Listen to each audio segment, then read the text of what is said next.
ॐ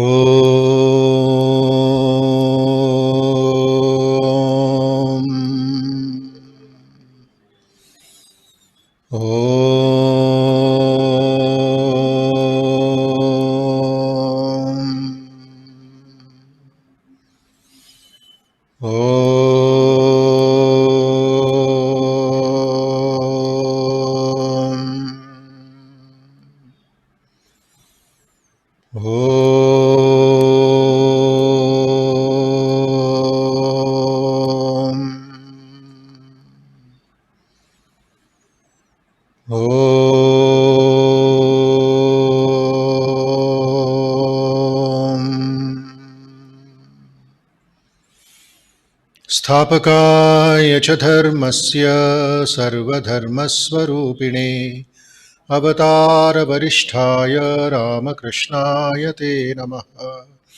जननीं शारदां देवीं रामकृष्णं जगद्गुरुं पादपद्मे तयो श्रित्वा प्रणमामि मुहुर्मुहुः।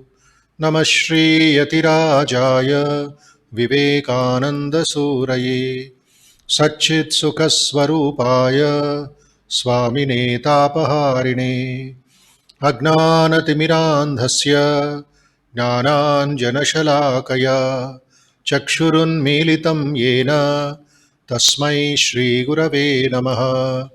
तस्मै श्रीगुरवे नमः। ॐ सहना भवतु सहनौ भुनक्तु सह वीर्यं करवावहै तेजस्विनावधीतमस्तु मा विद्विषावहै। ॐ शान्ति शान्ति शान्तिः। हरिः ॐ।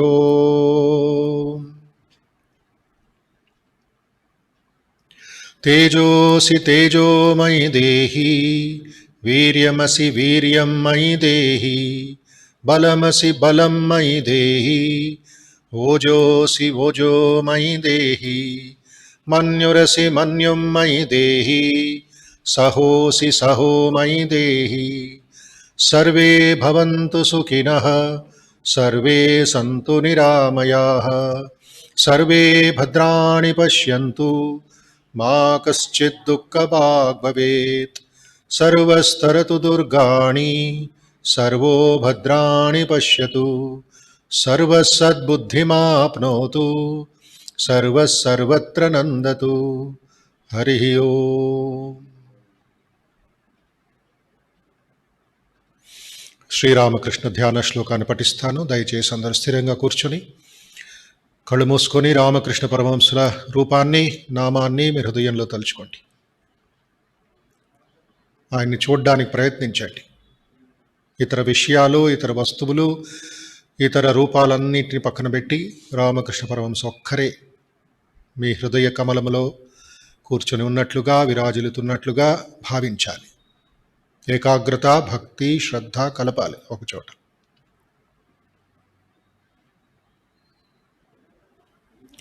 హృదయ కమల మధ్యే రాజితం నిర్వికల్పం సదసదఖిల భేదాతీతం ఏకస్వరూపం ప్రకృతి వికృతి శూన్యం నిత్యమానందమూర్తిం విమల పరమహంసం రామకృష్ణం భజామః.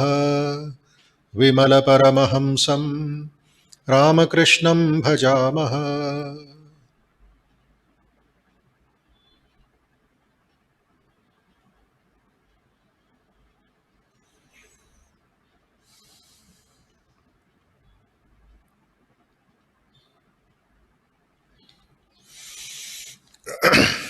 శారదాదేవి ధ్యానం చేద్దాం. శారదాదేవి అష్టకం పఠిస్తాను తాత్పర్యం సహితం. దయచేసి అందరూ బాగా విని అమ్మని తలుచుకోండి, జగన్మాతను తలుచుకోండి, సరస్వతిని తలుచుకోండి.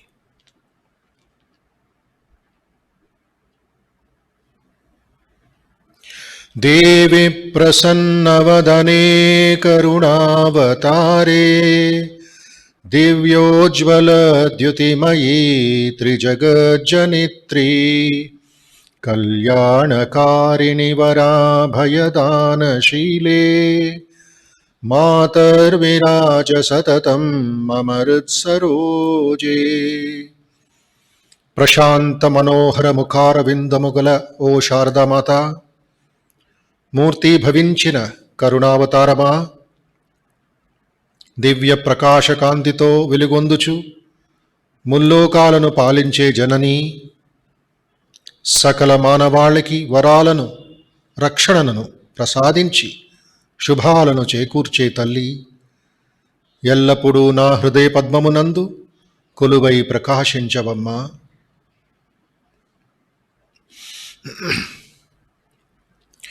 బ్రహ్మస్వరూపిణి శివే శుభదే శరణ్యే, చైతన్యదాయిని భవాంబుది పారనేత్రీ, శాంతే ప్రదే సువిమలే సకలార్తినాశే, మాతర్విరాజ సతతం మమ హృత్సరోజే.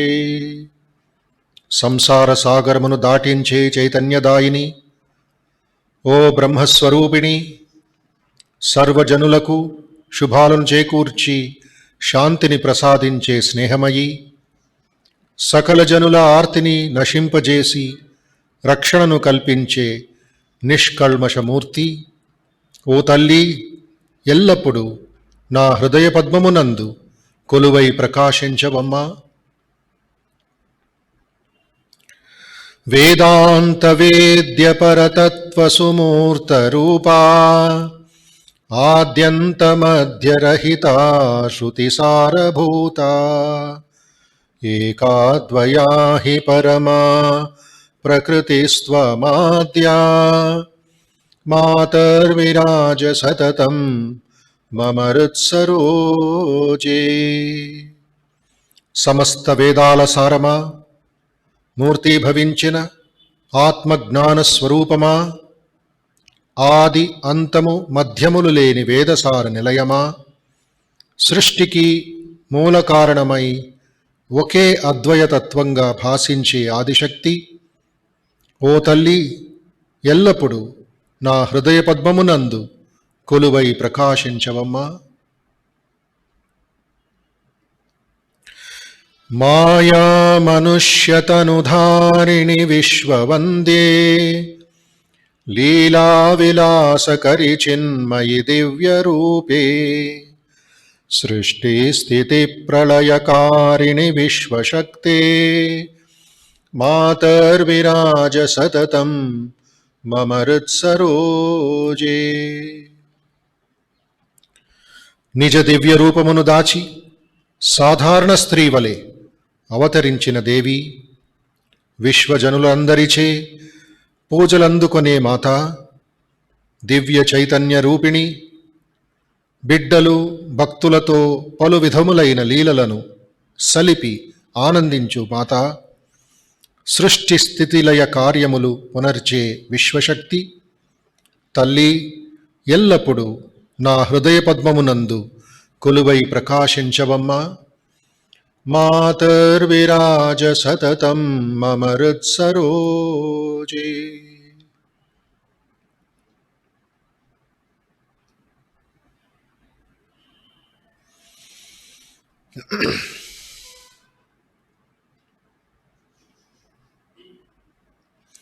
ఓం అసతో మా సద్గమయ, తమసో మా జ్యోతిర్గమయ, మృత్యోర్మా అమృతంగమయ.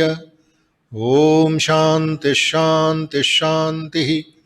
హరి ఓం తత్సత్. శ్రీరామకృష్ణార్పణమస్తు.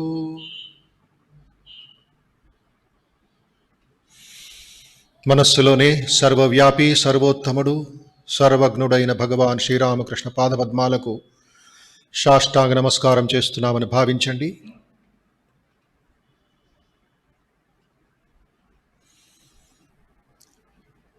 శ్రీమాత శారదాదేవి, ఆ మహాతల్లి మనందరికీనో మహాగౌరి, మహాసరస్వతి, మహాలక్ష్మి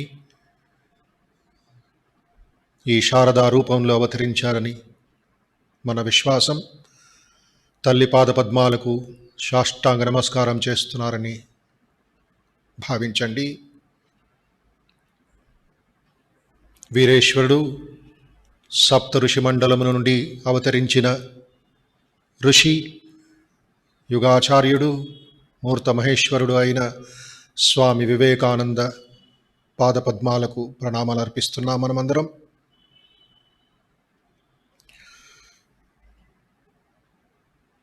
మంత్రోపదేశం పొందిన భక్తులందరూ వారి వారి గురువులందరికీ ప్రణామాలు చేసుకోండి.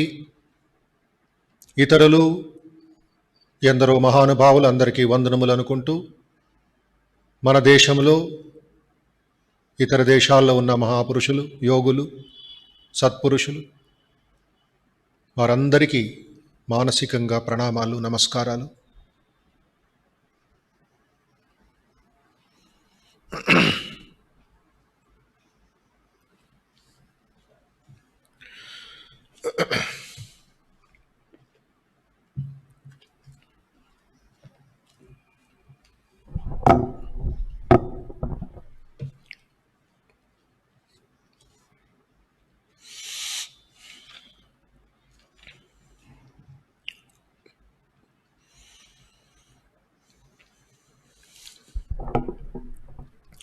భగవద్గీత 9వ అధ్యాయం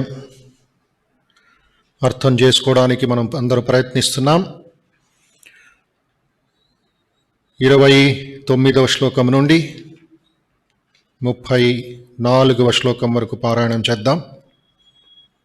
పుస్తకం ఉన్నవాళ్ళు తెరిచి మెల్లిగా పఠించండి. ఇక్కడ ఉన్నవాళ్ళు, ఈ ప్రత్యక్ష ప్రసారం చూస్తున్న వాళ్ళు మీ భగవద్గీత పుస్తకం తెరిచి శ్లోకాలని మీరు కూడా పఠించవచ్చు. వసుదేవసుతం దేవం కంసచాణూరమర్దనం దేవకీ పరమానందం కృష్ణం వందే జగద్గురుం కృష్ణం వందే జగద్గురుం కృష్ణం వందే జగద్గురుం. అథ నవమోऽధ్యాయః రాజవిద్యా రాజగుహ్యయోగః. నేను మెల్లిగా పఠిస్తాను, విడిచి మీరు ఇక్కడ ఉన్న వాళ్ళు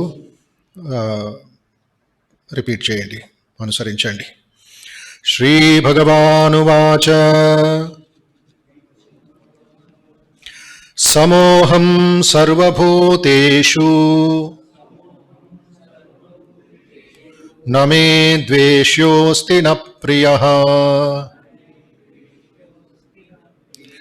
ఏ భజంతి తు మాం భక్త్యా మయి తే తేషు చాప్యహం అపి చేత్ సుదురాచారో భజతే మామనన్యభాక్ సాధురేవ స మంతవ్యః సమ్యగ్ వ్యవసితో హి సః క్షిప్రం భవతి ధర్మాత్మా శశ్వచ్ఛాంతిం నిగచ్చతి కౌంతేయ ప్రతిజానీహి న మే భక్త ప్రణశ్యతి మాం హి పార్థ వ్యపాశ్రిత్య ఏపి స్యుః పాపయోనయః స్త్రియో వైశ్యాస్తథా శూద్రాః తేపి యాంతి పరాం గతిం కిం పునర్బ్రాహ్మణాః పుణ్యాః భక్తా రాజర్షయస్తథా అనిత్యమసుఖం లోకం ఇమం ప్రాప్య భజస్వ మాం మన్మనా భవ మద్భక్తో మధ్యాజీ మాం నమస్కురు మామే వైష్యసి యుక్త్వైవం ఆత్మానం మత్పరాయణః ఓం తత్సదితి శ్రీమద్భగవద్గీతాసు ఉపనిషత్సు బ్రహ్మ విద్యాయాం యోగశాస్త్రే శ్రీకృష్ణార్జున సంవాదే రాజవిద్యా రాజగుహ్య యోగో నామ నవమోऽధ్యాయః.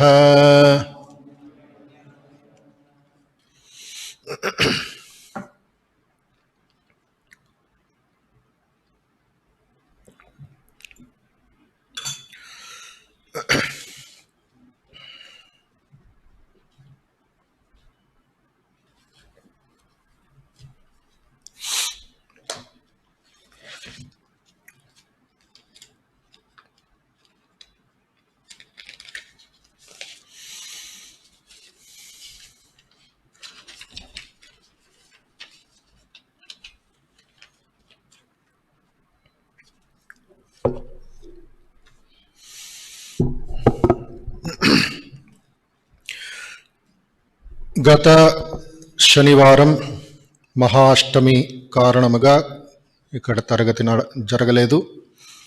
దాని ముందు వారం శనివారం 30వ శ్లోకం అంటే 29వ శ్లోకంలో నిలిపాం.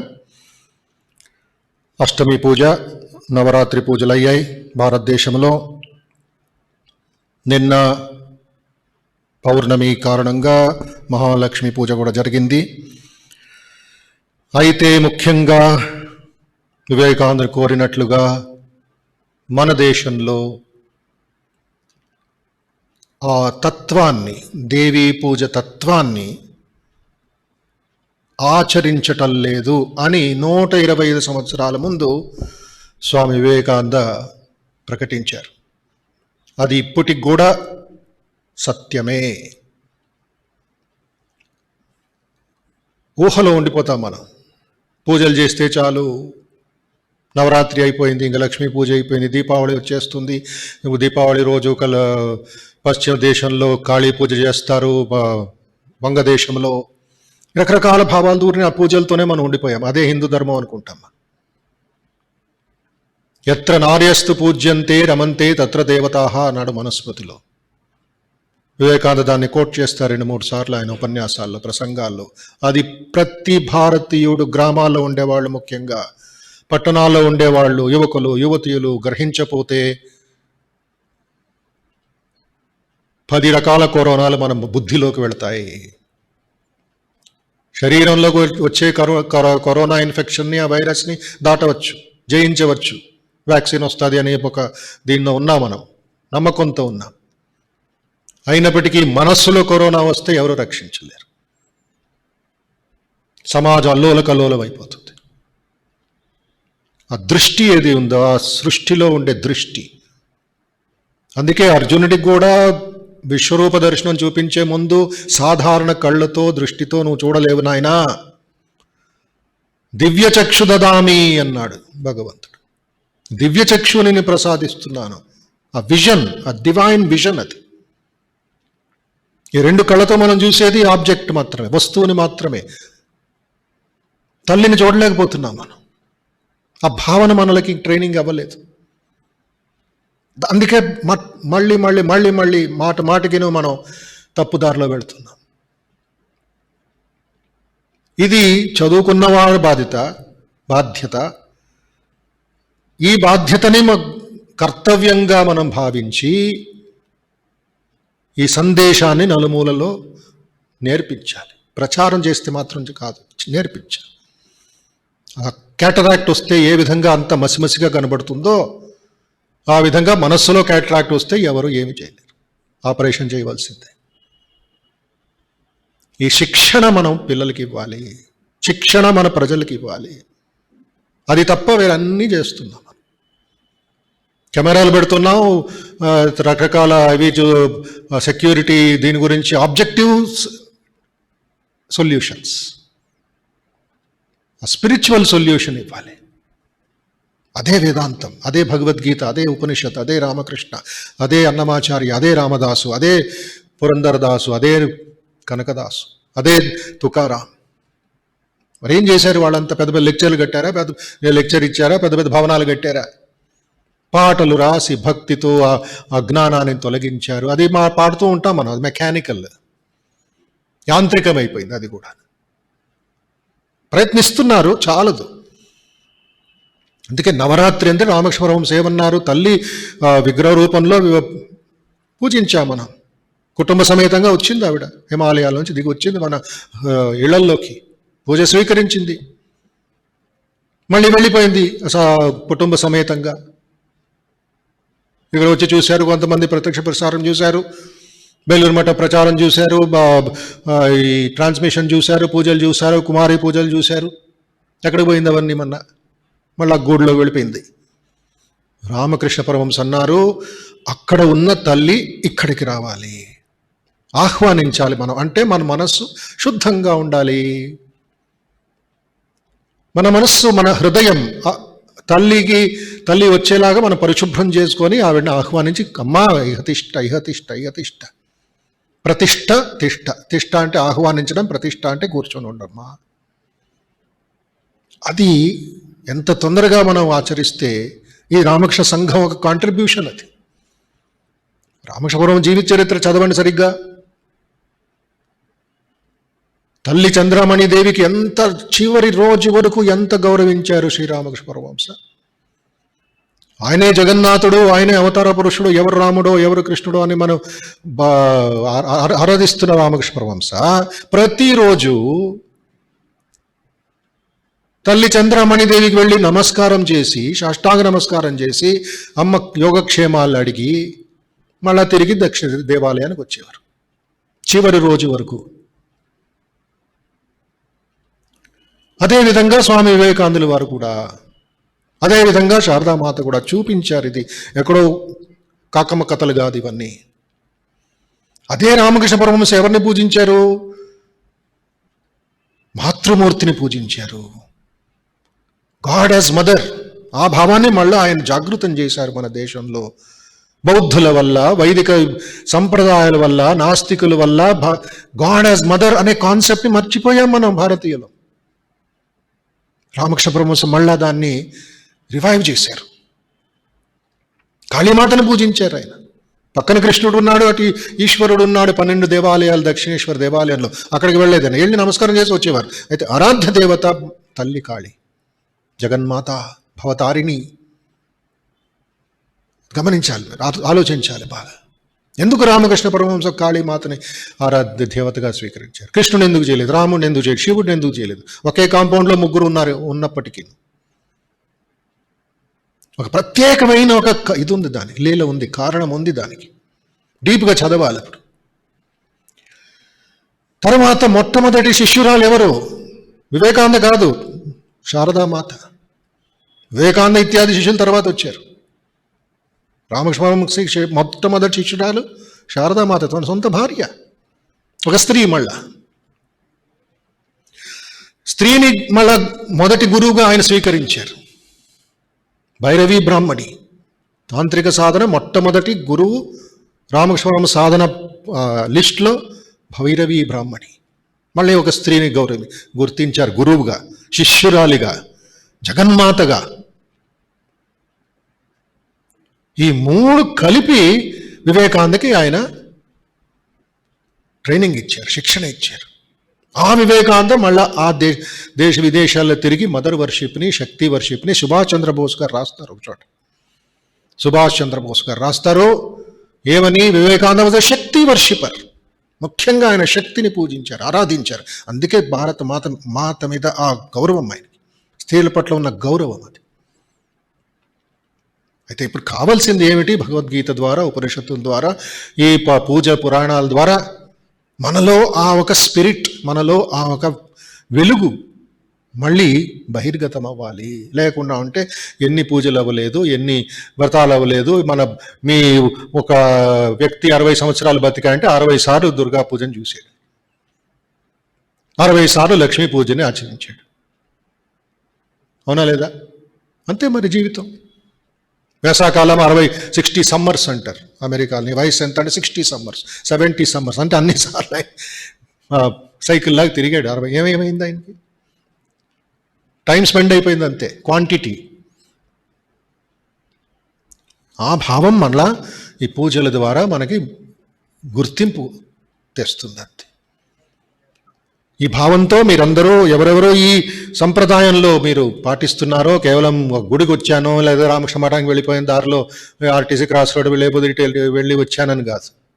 ఇదొక సంప్రదాయం, ఇదొక మూమెంట్, ఇదొక మహా ప్రవాహం. ఇది రామకృష్ణ మూమెంట్. ఇది దాంట్లో నేను, మీరు, ఇక్కడ వేరే భక్తులందరూ పార్టిసిపెంట్స్. మనకు మహా అవకాశం ఇది. ఈ భావాలు ఇంకా తెలుసుకొని, ఇంకా చర్చించి, దీని గురించి మీరు కూడా విచారించి, మీ కుటుంబ సభ్యులతో మాట్లాడుకొని, ఇది ఇంకా రిపుల్ ఎఫెక్ట్, ఇంకా అలల్లాగా, కెరటాల్లాగా ముందుకు వెళ్ళాలి. అప్పుడే ఇలాంటి సభలు, ఇలాంటి క్లాసులు, ఇలాంటి పూజలకి విలువని ఉంటుంది. లేకుండా ఉంటే అయిపోయింది కదా, ఒక రిచువల్ అయిపోయింది, ఒక సంప్రదాయం అయిపోయింది, చండీపారాయణం అయిపోయింది, హోమం అయిపోయింది, నిన్న లక్ష్మీ పూజ అయిపోయింది. ఇంకా పూజల యుగం ఇది, ఈ పూజల వాతావరణం వచ్చే మార్చి నెల వరకు. ఒక్కొక్క పూజకి, ఒక్కొక్క రోజుకి మనం ఎలాగ దీన్ని గమనిస్తాం, ఎలాగ దాన్ని డైజెస్ట్ చేసుకుంటాం, జీర్ణించుకుంటాం అనేది చాలా ముఖ్యం. అందుకే వివేకానంద అంటారు, గుడికి వెళ్ళిన తర్వాత బయటకు వస్తావు, ఏ గుడైనా సరే, గణేష్ గుడికి వెళ్ళండి, శివుడి గుడికి వెళ్ళండి, మీరు రాముడి గుడికి వెళ్ళండి, తిరుపతికి వెళ్ళండి, లేక రామకృష్ణ దేవాలయానికి రండి. ఇంటికి వెళ్ళిన తర్వాత లేక బయట మీరు కూర్చున్నప్పుడు 2 ప్రశ్నలు అడగండి అంటారు ఆయన. మొట్టమొదటి ప్రశ్న, వెళ్ళే ముందు ఒక భావంతో వెళ్ళాను, వస్తువులతో వెళ్ళాను, నైవేద్యంతో వెళ్ళాను, కూర్చున్నాను, భజన అటెండ్ చేశాను, జపం చేశాను, బయటకు వచ్చాను. నాలో ఏవైనా మార్పు కలిగిందా? Any transformation?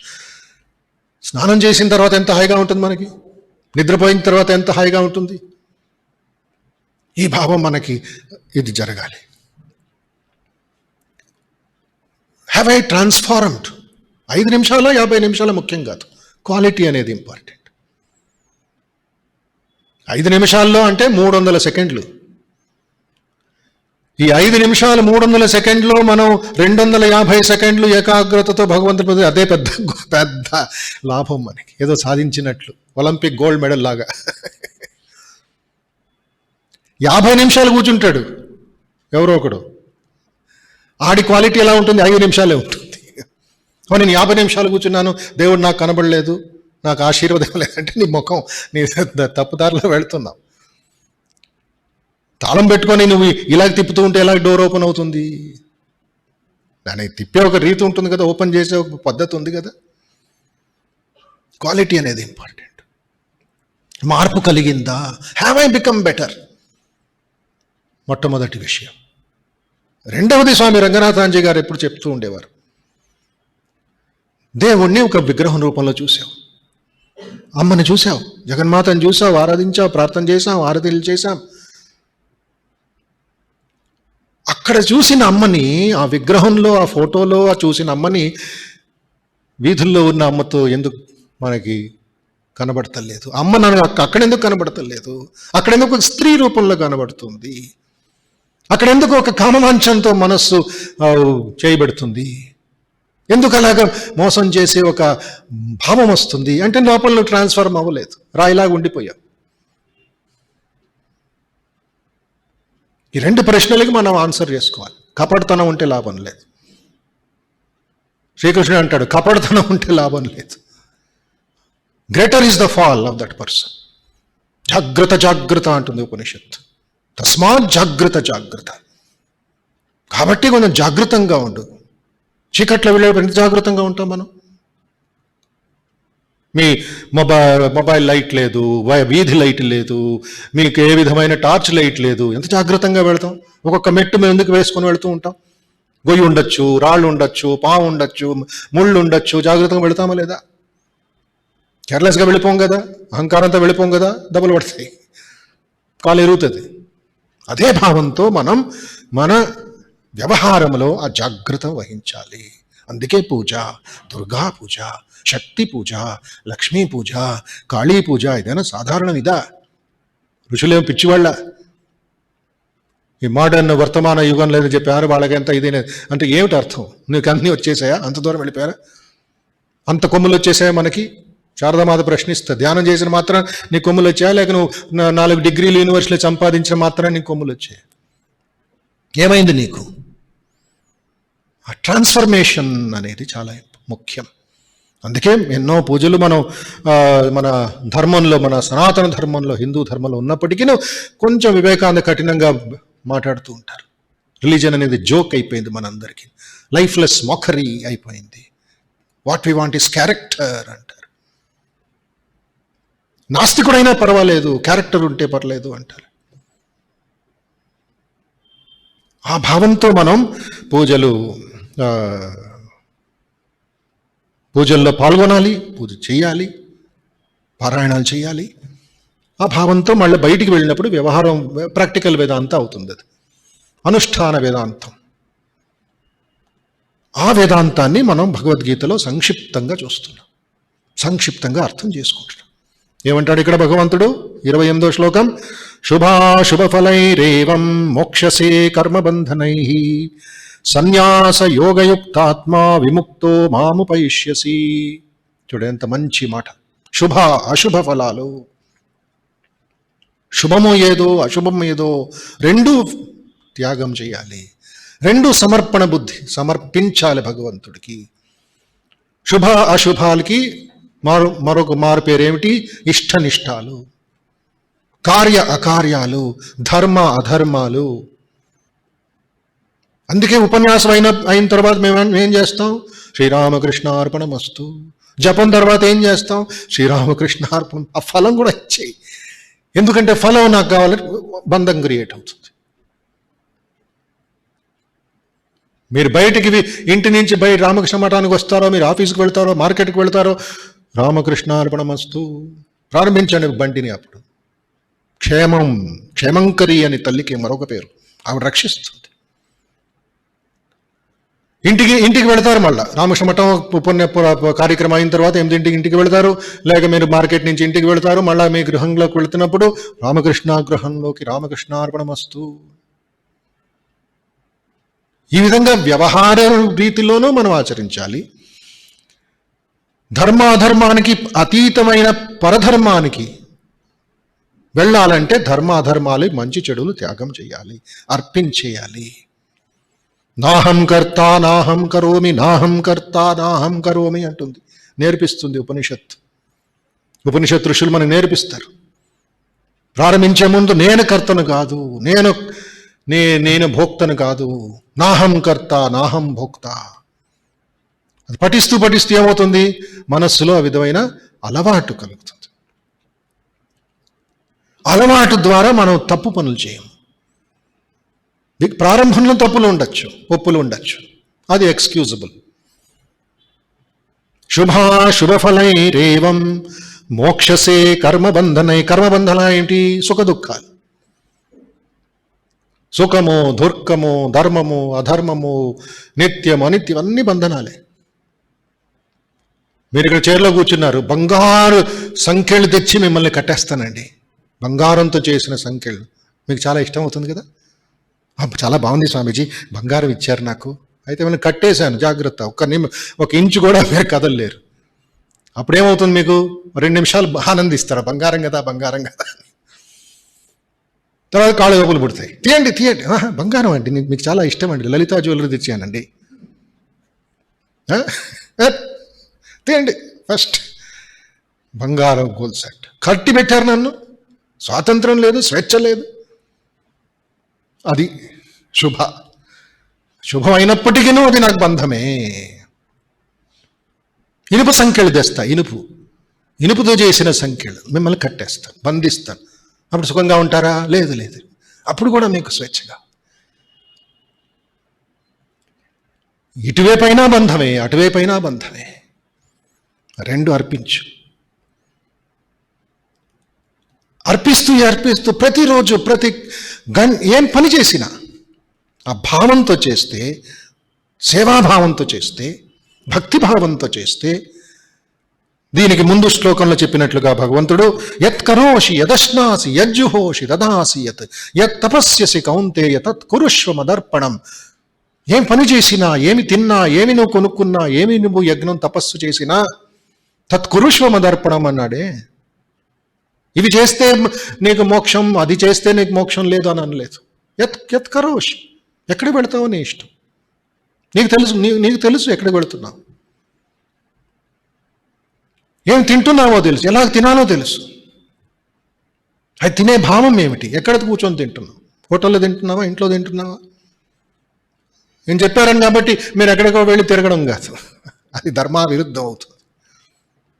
కొంచెం డిసిప్లిన్, కొంచెం ఒక పద్ధతి, ఒక క్రమశిక్షణ. శుభ అశుభ ఫలైరేవం మోక్షసే కర్మబంధనై. కర్మబంధనాల నుంచి మీకు మోక్షం. సన్యాస యోగయుక్తాత్మ విముక్త, అక్కడ మోక్ష. విముక్త అంటే ఈ జన్మలోనే జీవన్ముక్తి, ఈ జన్మలోనే మీకు మోక్షం, ఈ జన్మలోనే మీకు స్వేచ్ఛ. చెప్పాను కదా, ఇనుప సంఖ్యళ్ళైనా బంగారు సంఖ్యళ్ళైనా సంఖ్యళ్ళే మిమ్మల్ని బంధిస్తాయి, నొప్పి పుడుతుంది, కాళ్ళంతా స్టిఫ్ అయిపోతుంది, దాని నుంచి విముక్తి పొందుతారు మీరు. ఈ చలికాలంలో ఏం చేస్తాం, మనం 4-5 దుస్తులు వేసుకుంటాం. ఇక్కడ అంత పెద్ద చలి లేదు, మీరు ఉత్తర భారతం వెళితే తెలుస్తుంది ఎంతో. తర్వాత ఏమవుతుంది, ఒక్కొక్కటి తీస్తూ ఉంటాం, పొరలు తీసినట్లు. ఉల్లిపాయ అనేది ఏంటి, రామకృష్ణ పరమహంస నేతి ఆ తొక్క తీస్తాం, రెండో తొక్క తీస్తాం, మూడో తొక్క తీస్తాం, 4వ తొక్క తీస్తాం. అన్ని తీసిన తర్వాత ఫైనల్ ఉంటుంది ఏంటో చిన్న ఒక గడ్డ, ఉల్లిగడ్డ. అది అసలైన ఉల్లి, దాని మీద ఇవన్నీ పొరలు. ఇక్కడ లైట్ వెలుగుతూ ఉంది, ఒక 5 నల్లటి పేపర్ దాని మీద కప్పేస్తాం, అంటించేద్దాం, నల్లటి పేపర్. లైట్ వెలుగుతుంది, అయితే రూమ్ చీకటిగా ఉంది. లైట్ తప్ప, అది లైట్ తప్పు కాదు. ఎలక్ట్రిసిటీ లేదా, ఎలక్ట్రిసిటీ ఉంది, అయితే రూమ్ అంతా చీకటిగా ఉంది. ఎందుకు? ఈ 5-6 పేపర్ల ద్వారా ఆ లైట్ అనేది రిఫ్లెక్షన్ అవ్వటం లేదు, బయటికి రావటం లేదు, బహిర్గతం అవటం లేదు, లోపలే ఉండిపోయింది అది. దాన్ని ఎలాగ ఇది చేయడం? నాహం కర్త నాహం కరోమి, నాహం కర్త నాహం భోక్త. ఇది మంత్రంలాగా జపించుకోండి, 2 సార్లు చెప్పండి ఇక్కడ. నాహం కర్త నాహం భోక్త,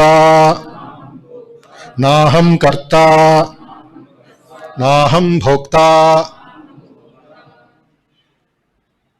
ఇది భావించాలి పని చేసేటప్పుడు, పని ప్రారంభంలో, పని అయిన తర్వాత, చివరిలో. నేను కాదు నాయనా, నేను కాదు నాయనా, నేను వచ్చిందా, పడింది బంగారు సంఖ్య. ఎవరైనా సరే బంధింపబడతారో. అందుకే మన భాగవత స్తోత్రం పఠిస్తాం, అది సాధారణంగా ఇదైపోయింది మనకి. ఏమిటది? కాయేన వాచా మనసేంద్రియైర్వా బుద్ధ్యాత్మనా వా ప్రకృతి స్వభావా కరోమి యద్యద్ సకలం పరస్మై నారాయణాయేతి సమర్పయామి, శ్రీరామకృష్ణాయేతి సమర్పయామి.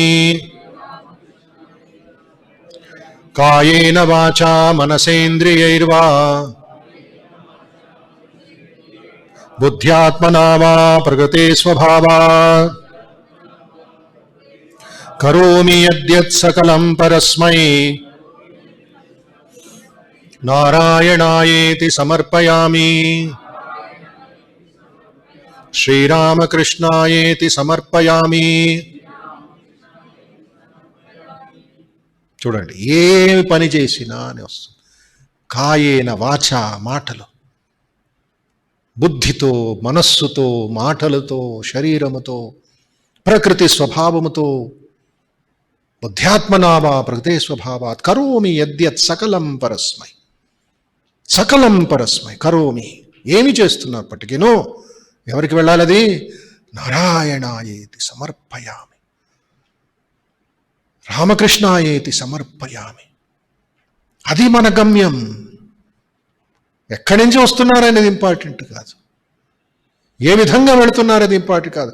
రామకృష్ణ మఠానికి రావాలి అంటే బస్సులో రావచ్చు, నడకలో రావచ్చు, సైకిల్లో రావచ్చు, ఆటోలో రావచ్చు, ఏ డైరెక్షన్ నుంచైనా రావచ్చు, సికింద్రాబాద్ నుంచి అయినా రావచ్చు, ఇటు హైదరాబాద్ నుంచి అయినా రావచ్చు, ఘటకేశ్వర్ నుంచి రావచ్చు, మీరు ఎక్కడికి నుంచైనా రండి. నారాయణాయే ఆ డైరెక్షన్, ఈ ప్రవాహం అనేది అక్కడికి వెళ్ళాలి. అప్పుడేమవుతుంది? సన్యాసం అవుతుంది. అది సన్యాస యోగం. సన్యాస యోగం అంటే ఏమిటి? ఒక విధమైన కర్మయోగంతో భక్తి యోగం కలిసి ఉంది ఇక్కడ. కర్మయోగం ద్వారా ఏమి మనం సంపాదిస్తాం? స్వాతంత్రాన్ని సంపాదిస్తాం, మోక్షాన్ని సంపాదిస్తాం, ఫ్రీడమ్ ఫ్రీడమ్ ఫ్రీడమ్. వివేకానంద ఏమన్నారు? ఆయన రాజయోగ పీఠికకి రాసినప్పుడు, ఈ సోల్ ఈస్ పొటెన్షియలీ డివైన్. ప్రతి ఒక్కళ్ళలోనూ ఆ గర్భితంగా ఉంది, ఆ దైవత్వం గర్భితంగా ఉంది, పొటెన్షియల్ డివినిటీ ఉంది మీలో, నాలో. ఆ లక్ష్యం ఏమిటి? The goal is to manifest the divinity with in. ప్రతి ఒక్కళ్ళ లక్ష్యం అది అయి ఉండాలి. గుర్తుపెట్టుకోవాలి మళ్ళా. Manifest the divinity with in. The goal is how to do it. ఎలా చేయడం దాన్ని? Control nature, external, internal. బాహ్య ప్రకృతి, మానసిక ప్రకృతి నియంత్రణలో పెట్టుకో. దాన్ని కొంచెం తిప్పు, దాన్ని కొంచెం యూటర్న్ చేసుకో, దాన్ని కొంచెం రిఫైన్ చేసుకో, మంచి పవిత్రం చేసుకో. బాహ్య ప్రకృతి, మానసిక ప్రకృతి, ఈ రెండిట్లోనే మనకి యుద్ధం జరుగుతూ ఉంది. అబద్ధం చెప్పాలా, నిజం చెప్పాలా, లేవాలా వద్దా, తినాలా వద్దా, ఈ ద్వంద్వంలోనే మన రోజంతా గడిచిపోతుంది. సమయం అలాగే పడిపోతుంది. ప్రతిరోజు ఇది అటాచ్మెంట్, డిటాచ్మెంట్, అటాచ్మెంట్, డిటాచ్మెంట్. ఇదే పెద్ద సమస్య మనకి. Do it this either by work or worship or psychic control or philosophy అన్నారు ఆయన. కర్మయోగం తీసుకుంటారా? ఇష్టం, మీ ఇష్టం. మన ధర్మంలో, సనాతన ధర్మంలో ఆ స్వేచ్ఛ ఉంది. కర్మయోగం ఆచరించండి, నియంత్రణగా ఆచరించండి, మళ్ళీ ఇటు అటు చూడకండి, మునిగిపోండి కర్మలో. అయితే కర్మఫలం అర్పించాలి, భక్తి యోగం వస్తుంది అక్కడ. లింక్, జూమ్ లింక్ లాగా, ఒకదాని తర్వాత ఒకదాని లింక్. అది కర్మయోగానికి భక్తి యోగం. భక్తి యోగానికి కొంచెం జ్ఞానం ఉండాలి. ఎవరు పనిచేస్తున్నారు, ఎలా పనిచేస్తున్నారు, ఈ త్రిగుణాలంటే ఏమిటి, అసలైన దానం అంటే ఏమిటి, కర్తవ్యం అంటే ఏమిటి, కొంచెం జ్ఞానం ఉండాలి. అంటే నాహం కర్త నాహం భోక్త, ఆ జ్ఞానోదయం అవుతుంది. ఆ లింక్, అది ఉపనిషత్తులకు వెళతాం. తర్వాత ధ్యానం చేయాలి. ఈ 4 చేస్తే total personality, wholesome food, nutrition. ఒకటైనా తీసుకునే వాళ్ళు ఉన్నారు. మళ్ళీ వాళ్ళకు భక్తి అనేది కూడా కలగాలి, సమర్పించాలి. అది ఈ మహాయజ్ఞం జరుగుతుంది ఈ బ్రహ్మాండములో. అందుకే ఇక్కడ సన్యాస యోగ యుక్తాత్మ. యుక్తాత్మ అనే పదం చాలా ఇంపార్టెంట్. నిలబడిపోవాలి దాని మీద, ఇటువంటి వంగకూడదు. మళ్ళా చెట్టు వంగితే తోటమాలి ఏం చేస్తాడు? కర్రగడతాడు. ఒక మంచి క్రీపర్ కావాలి, మంచి అలంకారాన్ని, బొటానికల్ గార్డెన్లో ఏనుగు కావాలి, ఒక మనిషి కావాలి, ఇది కావాలంటే దానికి ఒక ఇది అవసరం. దానికి ఒక ఫ్రేమ్ అనేది అవసరం.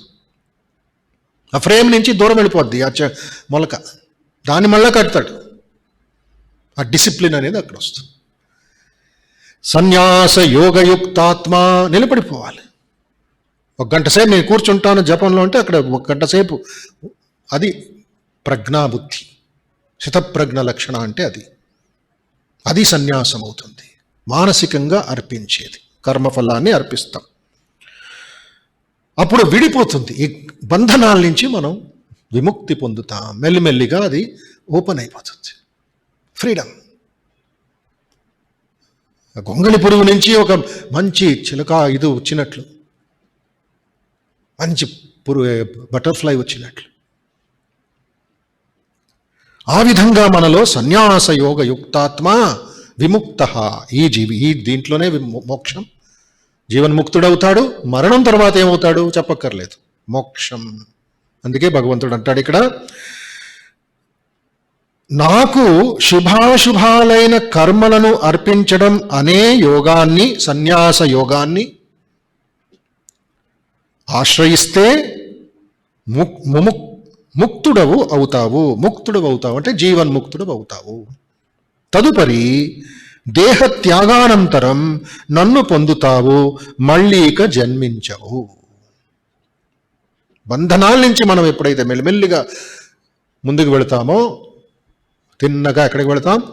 వైకుంఠం, రామకృష్ణ ధామం, రామకృష్ణ లోకం, ఈ భావం. అయితే ఇక్కడ ఒక ప్రశ్న రావచ్చు. ముందు చెప్పిన శ్లోకాలకి ఈ శ్లోకం అయిన తర్వాత ఒక సందేహం రావచ్చని శంకరాచార్యులు ఒక ప్రశ్న వేసుకుంటారు ఆయన భాష్యంలో. నీకు పార్షియాలిటీ ఉంది నాయన, కొంతమందికి మాత్రమే నువ్వు స్వేచ్ఛ ఇస్తున్నావు, అందరికీ ఇవ్వటం లేదు అంటే నీ రాజ్యంలో ఇలా కూడా ఉన్నాయా, కొంతమంది భక్తులు కొంతమంది లేరు అని. దానికి ప్రత్యుత్తరముగా సమాధానంగా శ్రీకృష్ణుడు పలుకుతున్నాడు.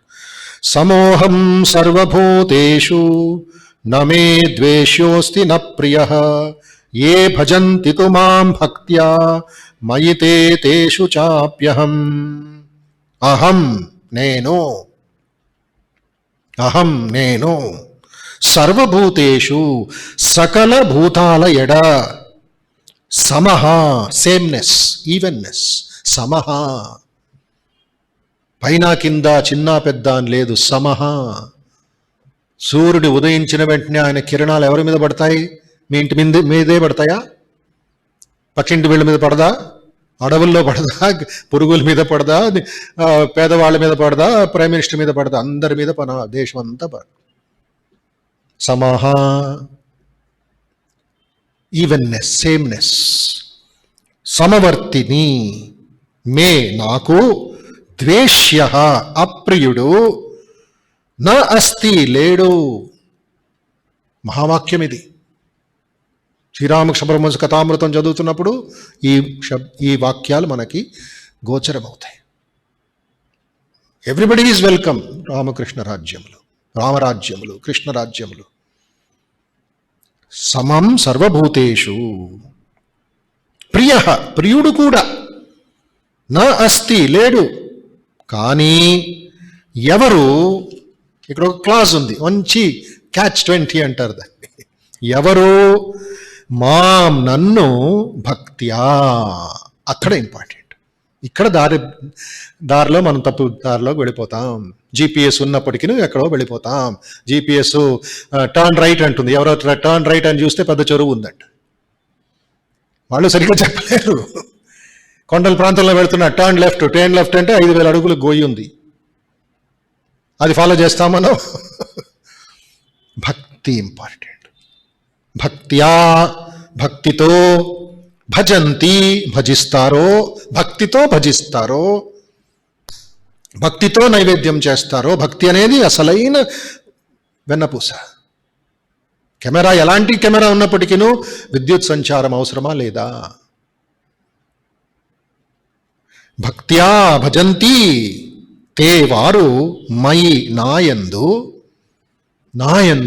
మయి, అహం అపి తేషు, నేను కూడా వారి యందు నిలబడి ఉంటాను. నాయందు వారు, వారయందు నేను. ఒకసారి శ్రీరామకృష్ణ పరమహంస శారదామాతని చెప్పారంట, అమ్మ తల్లి శారదా, కలకత్తాకి వెళ్ళు, బలరాం బోస్ భక్తుడు, భార్యకు ఒంట్లో బాలేదు, మరణశయం మీద ఉన్నట్లుంది, సమాచారం అందింది, వెళ్ళి చూసుకొని రా, కొంచెం మాట్లాడిరా, ఏమైనా కావాలో చూసుకొని రా. రామకృష్ణ పరమహంసకి ఎందుకండి అంత తలనొప్పి? ఎవరో బలరాం బోస్ సరే భక్తుడు ఉన్నాడు, ఆయన భార్యకి ఒంట్లో బాగాలేదంటే రామకృష్ణ పరమహంసకి ఇక్కడ బాధ, తట్టుకోలేకపోతున్నారు. శారదామ్మ సాయంత్రం అయ్యేటప్పటికి శారదామాతని మళ్ళీ ప్రశ్నించారు, వెళ్ళావా, ఆవిడ క్షేమంగా ఉందా? ఈయన ఊహించారు, ఈ టుక్ ఇట్ ఫర్ గ్రాంటెడ్, తల్లి వెళ్ళి ఉంటుంది అని. అమ్మ చెప్పింది ఎద్దు బండి దొరకలేదు, గుర్రపు బండి దొరకలేదు అని పాపం అమ్మ చెప్పేస్తే రామకృష్ణ పరమహంస చివాట్లు పెట్టారంట. ఏం పెట్టారు?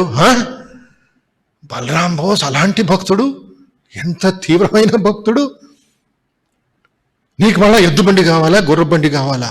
కాళ్ళు నడకతో వెళ్ళి ఉండాల్సింది నువ్వు. అమ్మకి ఎక్కడ హవాయి చెప్పులు, ఎక్కడ మీ బాటా చెప్పులు, ఎక్కడ మీ నైక్ షూలు, కాళ్ళ నడకతో వెళ్ళాలంట. కరుణామూర్తి రామకృష్ణ పరమహంస అంతవరకు అమ్మకి ఒక శిక్షణ ఇస్తున్నారు చూడండి, గమనించండి, విషయం ఆలోచించండి ఇంటికి వెళ్ళి. నమే ద్వేషోస్తి అందరూ సమానం. ఎందుకంటే బలరాం బోస్ అంత దగ్గరికి వచ్చాడు. గమనించాలి ఇక్కడ ఎవరో, మరియు నేను కూడా వారి యందు, వారు నా యందు, నేను వారి యందు. ఏ విధంగా ఉంటుందంటే శ్రీధర స్వామి దీనికి ఒక చిన్న ఉదాహరణ ఇస్తారు. దీని సమ్మరిలాగా ఉంటుంది. జీవులందరూ నాకు సమానులే, జీవులందరూ నాకు సమానులే, నాకు ప్రియుడు గాని అప్రియుడు గాని లేడు, కానీ నన్ను భక్తిపూర్వకంగా భజించేవారు నాయందు, వారి హృదయాలలో నేను. శ్రీధర స్వామి రాస్తారు, అగ్నిని ఉపయోగించే వారికి తమ శీతాది జనితమైన దుఃఖం తొలగుతుంది, దానిని ఉపయోగించిన వారికి కాదు, ఉపయోగించని వారికి కాదు. ఎవరికి శీత దుఃఖాలు తొలుగుతాయి? అగ్నిని ఉపయోగించే వారికి, అగ్ని దగ్గరికి వెళ్ళే వారికి. మళ్ళీ చెబుతాను, గమనించండి. అగ్నిని ఉపయోగించే వారికి తమ శీతాది జనితమైన దుఃఖం తొలగుతుంది, దానిని ఉపయోగించని వారికి కాదు. అట్లే భగవంతుణ్ణి సేవించేవారు ముక్తులవుతున్నారు, అట్లే భగవంతుని సేవించేవారు ముక్తులవుతున్నారు. భక్తికి గల మహిమ ఇట్టిది కనుక అగ్నికి వైషమ్యం లేనట్లే భగవంతునికి కూడా వైషమ్యం లేదు. సమాన దృష్టి, అదే సమత్వం యోగ ఉచ్యతే. సమానమైన ఒక భావం. అగ్ని అంత దూరంలో పెట్టుకొని నేను ఇక్కడ చలి చలి చిన్న వణుకుతుంటే ఎలాగండి? అగ్ని దగ్గరికి వెళ్ళాలి, నేను అక్కడ కూర్చోవాలి, కొంచెం కట్టెలు వేయాలి, కొంచెం కర్పూరం వేయాలి, లేక నెయ్యి వేయాలి, అగ్ని ఎక్కువ మండాలి, అప్పుడు మనకు చలి అనేది తగ్గుతుంది, లేక మన వంటని చేసుకోవచ్చు. దగ్గరికి వెళ్ళకుండా దూరంలో ఉండి నువ్వు ఇది చేసుకుంటే లాభం లేదు. భగవంతుడి దగ్గరికి వెళ్ళాలి. అందుకే రామకృష్ణ పరమహంస అన్నారు, ఒక్కరోజు రాకపోతే, ఒక వారం రాకపోతే పిలిపించేవారంట. ఏమైందో కనుక్కో, ఏమైందో కనుక్కో, ఎందుకు రాలేదు? భగవంతుడే అడుగుతున్నాడు, రామకృష్ణ పరమహంస అడుగుతున్నాడండి ఎందుకు రాలేదు అని. అయితే కరోనా ఇన్ఫెక్షన్ వల్ల ఈ కాలం రాకూడదు అని మేము చెప్తూ ఉంటాం. రామకృష్ణ మీ ఇంట్లోనే నుంచి చూసుకోండి దయచేసి. అయితే సమం సర్వభూతేషు, ఆ భావంతో ఒక చిన్న శ్లోకం. స్వామి అభేదానందజీ రామకృష్ణ పరమహంస మరొక సన్యాసి శిష్యుడు, మహాయోగి, యోగి అయినప్పటికీ ఉన్నత శిఖరంలో, ఉన్నత స్థానంలో ఉన్న మహా మేధస్సుతో, ఆ భావంతో రామకృష్ణ పరమహంస శారదామాత మీద అపారమైన భక్తి కలిగి కొన్ని శ్లోకాలు రాశాడు. ప్రతిరోజు పాడుతూ ఉంటాం. ప్రగతిం పరమాం శ్లోకం, హృదయ కమల మధ్యే నిరంజనం నిత్యం అనంత రూపం, హే రామకృష్ణ త్వయి భక్తిహీనే. రామకృష్ణ స్థవరాజంలో ఓంకార వేద్య పురుష పురాణ బుద్ధేశ్చ సాక్షి నిఖిలస్య జంతో యో వేత్తి సర్వం నచయస్య వేత్త పరాత్మరూపో భువి రామకృష్ణ రాస్తాడండి. ఏమిటి అర్థం? ప్రణవనాదమైన ఓంకారముచే తెలియబడవాడవు, ఓంకార వేద్యం, ప్రణవం ద్వారా, ఓంకారం ద్వారా తెలుసుకోవచ్చు, ఆయన దగ్గరికి వెళ్ళొచ్చు అని అర్థం. సర్వజీవులలో బుద్ధి అనబడు ఆత్మచేతన రూపంలో సాక్షిగా నిలిచి ఉన్నాడు. పురుష పురాణ బుద్ధేశ్చ సాక్షి. మనలో ఉండే సాక్షి ఏంటి? బుద్ధి, డ్రైవింగ్ ఫోర్స్. అది డ్రైవర్ లేకపోతే బండి ముందుకు వెళ్ళదు. బుద్ధేశ్చ సాక్షి నిఖిలస్య జంతో. ఓ రామకృష్ణ, నువ్వు సమస్తము తెలిసిన వాడవు, సర్వజ్ఞుడవు, కానీ నిన్ను తెలుసుకోగలిగేవారు ఎవరూ లేరు. పరమాత్ముడవైన నువ్వు ఇచ్ఛామాత్రంగా ఈ భువిపై అవతరించావు. పరాత్మరూపో భువి, భువి అంటే ఈ భువనం, ఈ భూమి. హే రామకృష్ణ, నువ్వు అవతరించావయ్యా. యోవేత్తి సర్వం నచయస్య వేత్త. అంత సాధ్యం కాదు. అందుకోసం నా పరమతత్వం రామకృష్ణ రూపంలో అవతరించింది అని ఒక మొదటి శ్లోకంలో రాస్తారు. అంటే ఏమిటి ఈ శ్లోకాలకి దీనికి ఎంత సంబంధం ఉందో చూసుకోండి. ఇక్కడ భగవంతుడు అంటున్నాడు, నమే భక్త ప్రణశ్యతి. ఎవరిని శ్లోకాలు వస్తాయి ఇక్కడ. హే రామకృష్ణ, నమే భక్త భగవంతుడే ఆశీర్వాదం చేస్తున్నాడు, ఆ సంకల్పం ఇదిస్తున్నాడు, అభయం ఇస్తున్నాడు. నమే భక్త ప్రణశ్యతి.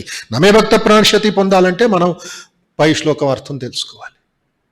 సమం సర్వభూతేషు, సమోహం సర్వభూతేషు, భక్తి భజంతి ఏ భజంతి తు మాం భక్త్యా మయితే తేషు చాప్య.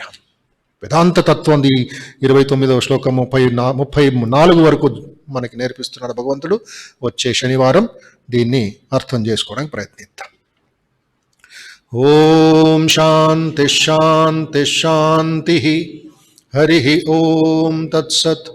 శ్రీరామకృష్ణార్పణమస్తు.